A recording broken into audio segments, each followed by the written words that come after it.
hoje do gestor é uma boa comunicação e um bom relacionamento. Eu vejo muito gestor interessado em ser técnico, conhecer o motor, conhecer câmbio, transmissão, é importante, mas mais importante do que o técnico é conhecer o lado humano, entender que não pode ser nem racional e nem emocional, para que você não se deixe ser influenciado e também não leve tudo a ferro e fogo. Então você precisa ter um equilíbrio emocional. E quando a gente fala desse equilíbrio emocional, a gente também está falando daqueles funcionários intocáveis, aqueles funcionários que bate no peito para dizer que é amigo do gerente, amigo do dono, que quer fazer do jeito dele, que nada que você faça vai estar correto. E como que a gente consegue driblar essas dificuldades com esses funcionários complicados, esses funcionários intocáveis, que são cheios de manha? Como que a gente faz isso daí? Através de evidências. A gente não pode deixar de colher evidências sobre tudo aquilo que a gente faz. Chamou para uma conversa, chamou para uma orientação, colhe evidências. As evidências são as assinaturas. Isso para gestor de motorista, gestor de combustível, gestor de manutenção é imprescindível. Toda vez que o caminhão chega na oficina, levanta tudo o que está acontecendo e colhe uma assinatura do motorista sobre tudo aquilo que foi realizado. A gente chama isso de orientação verbal, não é advertência. A advertência quem vai aplicar é o RH. A orientação verbal é uma forma de você deixar escrito aquilo que você realizou, porque senão fica só no diz que me diz. Depois que você colheu a assinatura do motorista, tudo isso daí é transformado em estatística. Isso aí tudo depois é transformado em números, que é aquilo que você vai levar para as reuniões. Lembre-se, gestor, o que brilha o olho do seu diretor, do presidente da empresa, são números, porque senão vai ser mera especulação, balela. Olha, a gente tem um motorista que ele está sendo complicado, a gente está fazendo mais manutenção nesse caminhão, esse condutor está consumindo mais combustível, o custo dele hoje para a empresa é esse.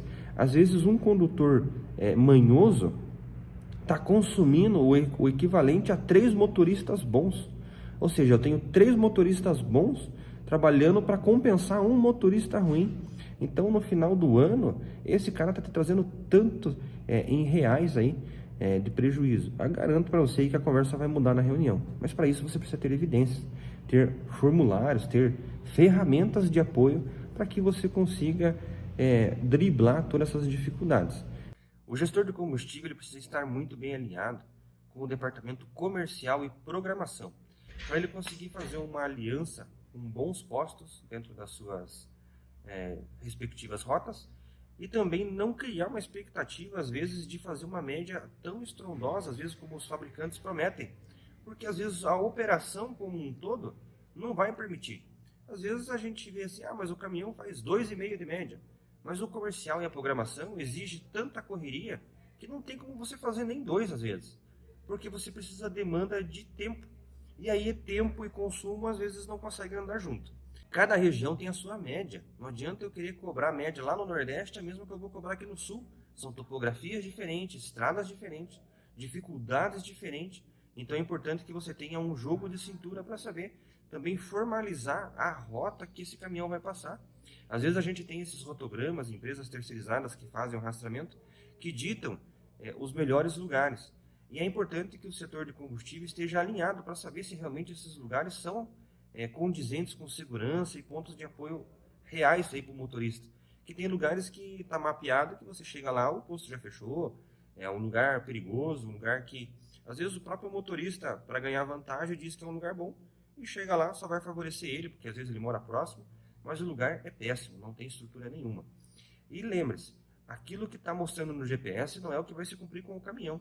Para eu conseguir saber qual a velocidade, o tempo que esse caminhão vai percorrer, eu preciso ter alguns cálculos. Deixa o caminhão rodar ali próximo ali de 2 horas e veja ali qual que é a velocidade média, 55, 53 de velocidade média. Mas o caminhão está andando 80. Não, a velocidade média dele não vai ser 80, vai ser 53, 55.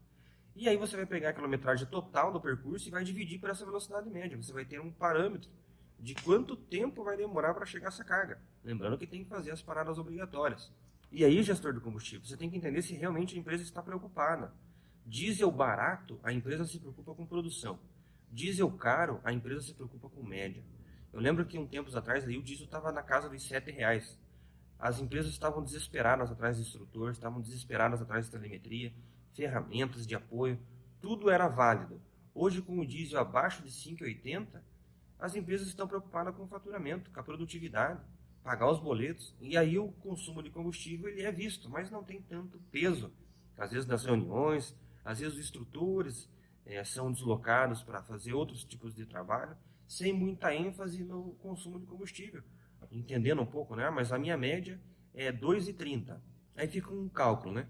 É 2 km e 300 metros com 1 litro ou 2 litros e 300 ml com 1 km? Quando a gente fala a média de 2,30, 2,80, é 2 km e 800 metros, ou igual aqui, 2 km e 300 metros com 1 litro de diesel. Então a média que a gente vê no painel é o quanto você está rodando com relação a 1 litro de combustível. Aqui a gente tem um sisteminha de velocidade, então às vezes a gente acha que andando a 90 por hora, eu estou gastando menos e chegando mais rápido. E a gente consegue ver que não. Às vezes a gente andando 80 por hora, 80, 85, é a melhor velocidade que existe para você fazer uma boa média e fazer uma boa velocidade média. Você tem previsibilidade, trabalha com segurança, porque senão você vai trabalhar o tempo todo enforcado na correria, o tempo todo acelerando, desgastando precocemente aí os equipamentos, e aí não tem necessidade. Sendo que se você trabalhar dentro dos 80, 85, programando as suas paradas, você tem um melhor rendimento do que uma pessoa que vai andar a 90 por hora. E 70 por hora a gente já viu que também não é muito correto a gente ficar andando ali dentro da casa dos 70 por hora, até porque o consumo de combustível não vai aumentar tanto e o desgaste de pressão de turbo, cabeçote, turbina, bico injetor, trocas de marcha serão maiores e você também não vai conseguir um resultado tão estrondoso andando com baixa velocidade.